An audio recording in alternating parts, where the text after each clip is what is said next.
avoir des policiers qui débarquent le matin à 6h chez une journaliste indépendante, qui perquisitionnent chez elle pendant 10 heures, qui mettent l'appartement sans dessus-dessous, qui la mettent en garde à vue par la même occasion, sans la présence d'un avocat, qui lui mettent la pression pour qu'elle révèle ses sources, comment vous dire, on est abasourdis à Disclose, évidemment, parce qu'on a l'habitude des pressions. Mais là, c'est vraiment beaucoup et on est très, très, très en colère.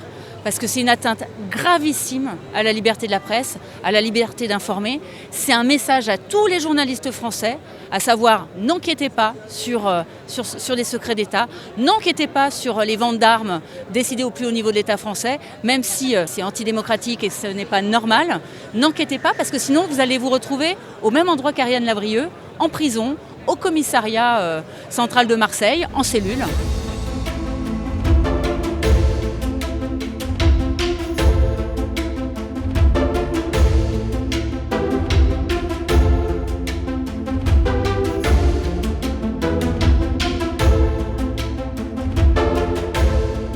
Les policiers, la justice est en train de tordre la loi sur la presse. Normalement, c'est nous, en tant que publication, Disclose, qui aurions dû être poursuivis, et non pas Ariane Lavrieux. C'est un précédent assez incroyable, mais il y en a de plus en plus des précédents en ce moment. Et leur but, c'est d'identifier les sources, c'est ça ? Oui, bien sûr. L'objectif des policiers de la DGSI depuis 37 heures, c'est d'obtenir d'Ariane Lavrieux qu'elle révèle ses sources. Si Ariane ne révèle pas ses sources, c'est que derrière, il y a des gens qui ont eu le courage de révéler ces informations.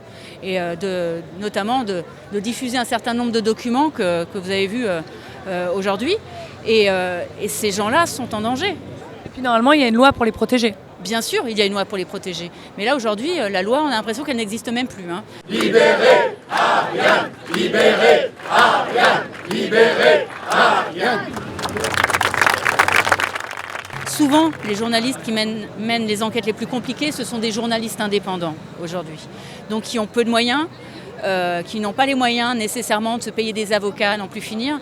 Donc ce type d'événement, c'est encore une fois, c'est un signe important à l'égard de tous ces journalistes indépendants. C'est une menace de la part directement de l'État français pour leur dire arrêtez d'enquêter, ne cherchez pas, n'enquêtez pas sur les secrets d'État, ne révélez pas des scandales d'État. C'est ça le message. Et pour tous les journalistes indépendants, c'est d'autant plus difficile. Contre la liberté d'informer des journalistes, nous mènerons bataille.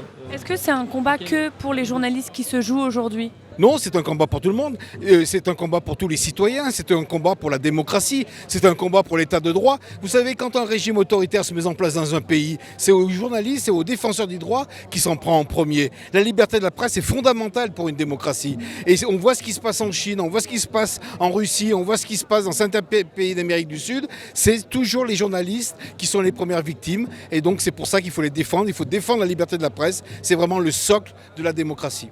Vous, ça vous arrêtera pas ça à Disclose ? Ah non, je ne crois pas que ça va nous arrêter à Disclose. Au contraire, ça nous renforce. Ça nous prouve qu'on a raison.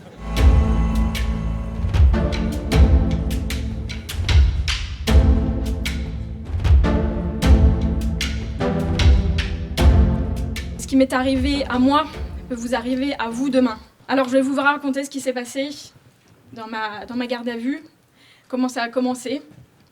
À 6h05 du matin, 9 agents de renseignement et des magistrats qui sont d'ordinaire en charge de la lutte antiterroriste. Vous avez bien entendu, de la lutte antiterroriste. En théorie, leur spécialité, c'est de traquer les auteurs ou potentiels auteurs d'attentats. Ils ont donc débarqué chez moi avec des valises de logiciels informatiques pour aspirer et analyser les données qui se trouvaient sur mes téléphones, mes ordinateurs portables, mes disques durs. Ils ont regardé mes cartes SIM, là où je travaille, dans mon appartement. Ils ont fouillé mes ordinateurs, mes téléphones, avec des logiciels de cybersurveillance. Et j'ai tenu.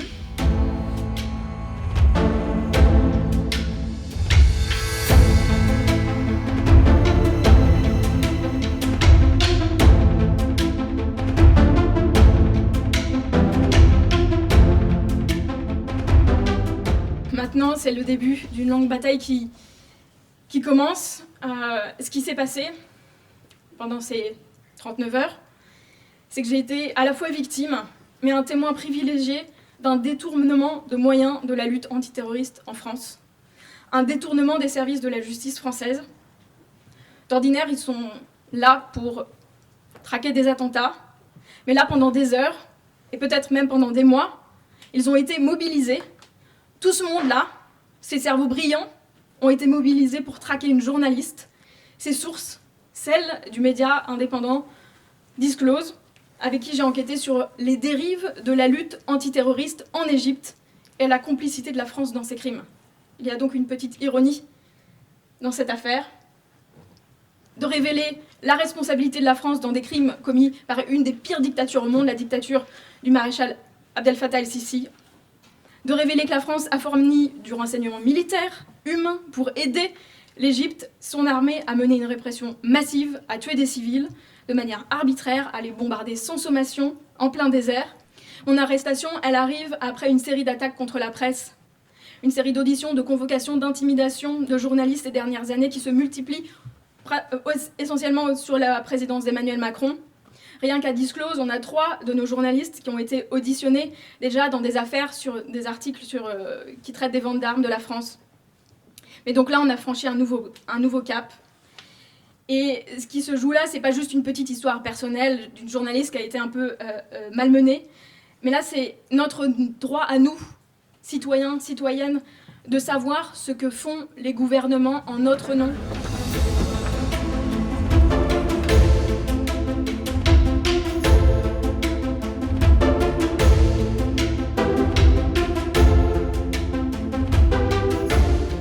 L'atteinte au secret des sources ne devrait être possible que pour permettre la prévention d'infractions particulièrement graves, listées précisément.